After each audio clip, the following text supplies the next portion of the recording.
మాజీ గన్నవరం ఎమ్మెల్యే అయినటువంటి వల్లభనేని వంశీ ఇప్పటికే ఆయన మీద అనేక కేసులు నమోదైనటువంటి నేపథ్యంలో అందులో 2 కేసులకు సంబంధించి కోర్టులో రిమాండ్ ఖైదీగా ఉన్నారు. తాజాగా ఈ యొక్క సత్యవర్ధన్ కిడ్నాప్ కేసు సంబంధించి బెయిల్ రావడంతో ఏదైతే ఇళ్ల పట్టాల నకిలీ స్కామ్కు సంబంధించి నూజివీడి కోర్టులో ఆయన్ని పీటీ వారెంట్ మీద పోలీసులు హాజరుపరుస్తున్నారు. మరి గన్నవరం వల్లభనేని వంశీకి బెయిల్ వస్తుందా రాదా, ఆయన పరిస్థితి ఏంటి, ఇక జైలు జీవితమేనా, ఇవన్నీ కూడా తెలుసుకుందాం. మనతో ఉన్నారు సోషల్ యాక్టివిస్ట్ శ్రీలీల గారు. మేడం నమస్కారం అండి. నమస్తే అండి. మేడం, వల్లభనేని వంశీ ఇప్పటికే జైల్లో ఏ విధంగా ఉన్నాడో అందరూ కూడా చూస్తున్నారు. కంప్లీట్గా జగన్మోహన్ రెడ్డి గారు కూడా ఆయన పరామర్శించడానికి వచ్చినప్పుడు చాలా అందంగా ఉన్నాడు వల్లభనేని వంశీ, చాలా హ్యాండ్సమ్గా ఉన్నాడు, అందుకే జైల్లో పెట్టాడు. అసలు ఏ తప్పు చేయని వల్లభనేని వంశీని అక్రమ కేసులు పెట్టి ఇరికిచ్చేశారని చెప్పేసి వైఎస్ఆర్సీపీ నాయకులు వీళ్ళందరూ కూడా ఒకటే వాదిస్తున్నారు. కానీ కూటమి ప్రభుత్వం తరపున మాత్రము ఆయన మీద ఉన్నటువంటి కేసులు ఏదైతే పక్కా ఆధారాలతో జడ్జిల సమక్షంలో ఎంత కూడా జరుగుతుందని చెప్పేసి వీళ్ళు వాదించుకుంటున్న పరిస్థితి. నిజంగా ఆయన పరిస్థితి ఏంటంటారు? భవిష్యత్తులో ఆయనకు బెయిల్ వచ్చే అవకాశం ఉందా లేదా? ఇక్కడ పాపం ఎవరైతే జగన్మోహన్ రెడ్డి గారు అందంగా ఉన్నాడని పొగిడిన దగ్గర నుంచే పాపం వల్లభనేని వంశీకి దిష్టి తగిలిందని చెప్పేసి ఆంధ్ర రాష్ట్ర ప్రజలందరూ మాట్లాడుకుంటున్నారు. అదే మాట్లాడుకుంటున్నారు. అంటే రాష్ట్ర వ్యాప్తంగా అందరూ చూసేశారు ఆ రోజున. అందగాడు, అందులోనూ కమ్మ సామాజిక వర్గానికి చెందినవాడు. అంతకుముందు గతంలో అధికారంలోకి రాబోయే ముందు జగన్మోహన్ రెడ్డి గారు చేసింది ఏంటంటే అసలు కమ్మోళ్లే ఇచ్చేస్తాడు చంద్రబాబు నాయుడు, మరి కమ్మోళ్ళనే చేరదీస్తారు, కమ్మోళ్ళకే అంతా చేస్తారని చెప్పి మాట్లాడాడు. కానీ మొన్న విచిత్రంగా వల్లభనేని వంశీ అరెస్ట్ అయిన తర్వాత అసలు కమ్మోళ్ళు అంటే ఆ సామాజిక వర్గానికి చెందిన వ్యక్తి ఎదుగుదలను చూడలేకపోయాడు చంద్రబాబు నాయుడు అని. అంటే 2 విధాలుగా ఎలా మాట్లాడాడు, ఆయన ద్వంద్వ వైఖరి ఎలా ఉందనేది ఇక్కడ అర్థమవుతుంది. కాకపోతే ఒక్కోసారి ఏమో పాపం లండన్ పిచ్చోళ్ళే వదిలేయండి అని చెప్పేసి కొంతమంది ప్రజలు మాట్లాడుతున్న విషయం. ఇక్కడ ముఖ్యంగా మీరు అంటున్నట్లుగా వల్లభనేని వంశీ ఎందుకు ఈ విధంగా ఆల్రెడీ జైల్లో ఉన్నా కూడా బెయిల్ వచ్చినా కూడా ఇంకా అతను జైల్లోనే ఎందుకుంటున్నాడు? మరి ఏ విధంగా ఈ కేసులన్నీ ఒక్కొక్కటి ఎందుకు వస్తున్నాయి అంటే పాపం పండింది. మరి ఈ రోజున చూస్తే దొంగ ఏదైతే ఇళ్ల పట్టాలు పంపిణీ విషయం ఒకటి, అదేవిధంగా ఇక్కడ చూసాం వల్లభనేని వంశీ గతంలో ఇప్పుడున్న యువ నాయకుడు నారా లోకేష్ గారి గురించి ఏ విధంగా మాట్లాడారు అంటే ఎంత భయంకరంగా బాడీ షేమింగ్ కానివ్వండి, ఆ లాంగ్వేజ్ కానివ్వండి, అంటే జుగుప్సాకరమైన పదాలు. అంటే అంత హేళన చేయాలా, అలా మాట్లాడాలా? అలా మాట్లాడితేనే మీరు నాయకుల ప్రజాప్రతినిధులుగా ఉండి ఒక వ్యక్తిని గౌరవించడం చేత కానీ వీళ్ళంతా ఒకప్పుడు పరిపాలించారా రాష్ట్రాన్ని అంటే సిగ్గుచేటుగా ఉంది ఆంధ్ర రాష్ట్ర ప్రజలందరికీ కూడా. మరి ఆ విధంగా ఈ రోజున చూస్తే లోకేష్ గారు ఏం చేస్తున్నారు? మరి అలాగే ఇళ్ల పట్టాలు ఇక్కడ 2 కూడా సేమ్ ఉన్నాయి కాబట్టి చెప్పుకోవాల్సి వస్తుంది. అంటే ఎవరైతే ఒకప్పుడు దూషించారో లోకేష్ గారిని ఆ వ్యక్తి పరిస్థితి ఏంటి, ఈ రోజున దూషింపబడిన లోకేష్ గారి పరిస్థితి ఏంటి? మరి ఎవరు చేశారు? వల్లభనేని వంశీ ఏ విధంగా దూయబట్టారంటే మరి అది చేత కాదు ఇది చేత కాదు అని చెప్పేసి వేస్ట్ చాలా మాటలు మాట్లాడాడు. అవన్నీ కూడా నేను చెప్పలేను, మాట్లాడలేను. ఇవన్నీ మాట్లాడిన తర్వాత ఈ రోజున లోకేష్ గారు అక్కడ ఎన్ని వందల మందికి ఇళ్ల పట్టాలు 20 సంవత్సరాలుగా దాదాపుగా 15 సంవత్సరాల నుంచి వాళ్ళందరూ కూడా దినం గండం 100 ఏళ్ళ ఆయుష్. అంటే ఒక పక్షి గూడు పెట్టుకుంటే అది దండం పెట్టుకునిద్దంట. నేను బిడ్డల్ని గుడ్లు పెట్టాలనుకుంటున్నాను భగవంతుడా, ఇన్ని రోజులు నా బిడ్డలకి రెక్కలు వచ్చి ఎదిగే వరకు కనీసం వర్షం పడకుండా చూడు అని. అందుకనే కాకి గూడు పెట్టింది, కాకి పిల్ల అరుస్తుంది, వర్షం పడదని చెప్పి ఒకప్పుడు పెద్దోళ్ళు చెప్పేవాళ్ళు. ఆ విధంగా అక్కడున్న ఆ పేద ప్రజలంతా కూడా చక్కగా వాళ్ళు చేసిన కూలో నాలో ఏదో ఒకటి చేసుకుని ఆ ఇళ్ళు నిర్మించుకొని ఏ రోజున ఏ అధికారులు వచ్చి ఇళ్లను కూలగొడతారు, ఏ అధికారులు వచ్చి ఖాళీ చేయమంటారు, ఏ అధికారులు వచ్చేసి నిర్దాక్షిణంగా మమ్మల్ని మేము ఎంతో కష్టపడి ఈ కట్టుకున్న ఇంట్లోంచి బయటికి నెట్టేస్తారని చెప్పేసి వాళ్ళు కూడా ఈ పక్షుల్లాగా దినం గండం 100 ఏళ్ళ ఆయుష్ అని చెప్పి బ్రతికారు.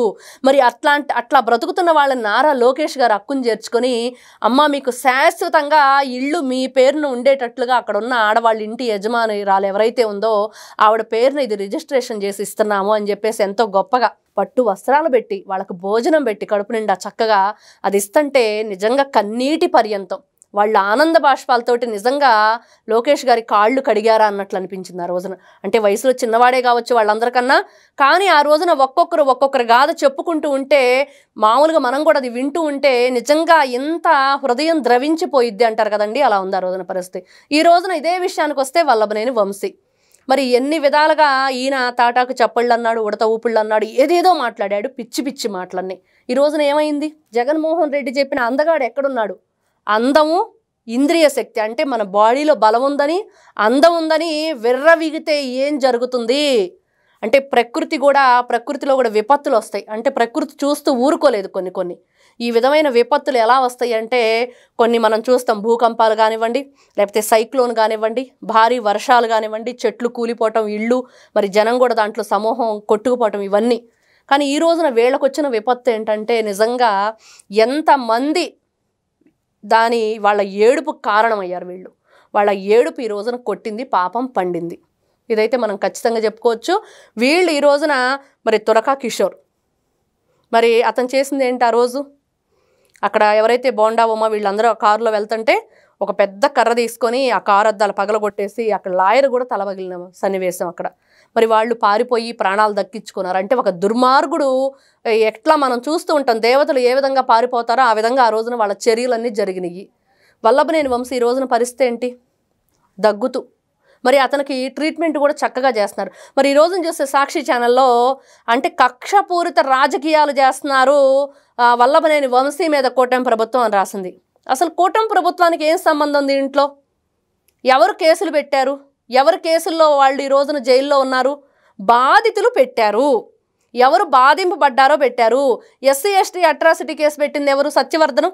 సత్యవర్ధన్ అనే వ్యక్తిని కిడ్నాప్ చేసింది ఎవరు? వల్లభనేని వంశీ వాళ్ళ అనుచరులు. మరి ఆయనే స్వయంగా వాళ్ళ ఇంట్లో తీసుకెళ్తుంటే సీసీటీవీ ఫుటేజెస్ పోలీసులు చూపించారా? అప్పటికి కూడా ఆయన ఏం చెప్పాడు? అసలు ఆయన ఎవరో నాకు తెలియదు అని అన్నాడు. మరి ఇట్లాంటి వ్యక్తుల్ని ఏం చేసినా పాపం లేదని ప్రజలు అంటున్నారు. మరి బట్టలు మార్చుకోవడానికి లోపలికి వెళ్ళి ఏ విధంగా 40 నిమిషాలు పైనే అవకాశం తీసుకొని ఏ విధంగా ఫోన్లు కూడా మాయం చేసేసి ఎవరెవరికో ఫోన్లు చేసి పిలిపించుకున్నాడు. మరి ఈ రోజున జైల్లో ఉన్న తర్వాత కూడా ఇంకా బెయిల్ వచ్చినా కూడా జైల్లో ఎందుకు ఉంటున్నాడంటే ఈ దొంగ ఇళ్ల పట్టాల పంపిణీ, అదేవిధంగా దౌర్జన్యంగా వీళ్ళు కొన్ని భూములు తీసుకోవటం, ఇవన్నీ ఒక్కొక్కటిగా చూస్తూ ఉంటే కోర్టు కూడా కొన్ని విషయాల్లో నేను సహాయ సహకారాలు కోర్టు నుంచి రావు అని చెప్పిన వైనం. ఈ విధంగా చూస్తూ ఉంటే ఒకవైపు జే బ్యాచ్ ఏదైతే ఉందో గగ్గోలు పెడుతుంది. ఏ విధంగా అరుస్తున్నారంటే వాళ్ళంతా కూడా అన్యాయం, అక్రమం, దౌర్జన్యం అని చెప్పేసి. ఇవన్నీ చూస్తూ ఉంటే అవన్నీ కూడా ఎక్కడ వర్తిస్తాయి అంటే 2019 నుంచి 24 వరకు అయితే ఖచ్చితంగా అన్యాయం, అక్రమం, దౌర్జన్యం అన్నీ కూడా వర్తిస్తాయి. ఏ విధంగా అంటే నారా చంద్రబాబు నాయుడు గారిని అక్రమంగా అరెస్ట్ చేసి ఏటయ్యని అరెస్ట్ చేశారు. ఎంత ఇబ్బంది పెడుతూ తీసుకెళ్ళిన తర్వాత ఏం చేశారు?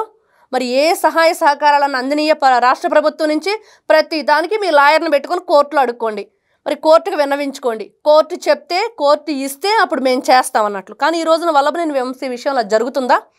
చక్కగా అతనికి ఎప్పుడు ఆరోగ్యం బాగాలైతే అప్పుడు పోలీసులు తీసుకెళ్ళి విజయవాడలో చక్కగా ట్రీట్మెంట్లు చేయించి చక్కగా టెస్టులన్నీ చేయించి మెడిసిన్ తీసుకొని వస్తున్నారు. మరి ఎవరిది దౌర్జన్యం? ఎవరిది ఇక్కడ దారుణం?